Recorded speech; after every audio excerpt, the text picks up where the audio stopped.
নতুন গ্রাজুয়েটরা চাকরির বাজারে গিয়ে একটা বড় ভুল করে। তারা ভাবে শুধু ডিগ্রি যথেষ্ট, কিন্তু আসলে কি তাই? প্রথম ভুল, সিভি এক পেজের বদলে ৩-৪ পেজ বানায়। এইচআর এর সময় নেই এত লম্বা গল্প পড়ার। দ্বিতীয় ভুল, ইন্টারভিউতে স্রেফ মুখস্থ উত্তর দেয়, অথচ বাস্তব উদাহরণ দিয়ে বললে অনেক বেশি বিশ্বাসযোগ্য লাগে।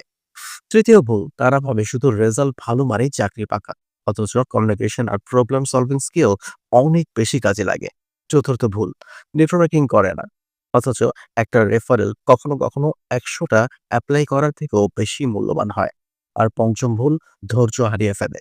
২-৩টা রিজেকশনের পরই ভাবে জীবন শেষ, অথচ রিজেকশন মানে নতুন কিছু শেখার সুযোগ। আমি এক গ্রাজুয়েটকে দেখেছি যার সিজিপিএ ছিল সাধারণ, কিন্তু সে তার প্রেজেন্টেশন স্কিল দিয়ে ইন্টারভিউ বোর্ডে সবাইকে মুগ্ধ করেছিল, চাকরিটাও পেয়েছিল।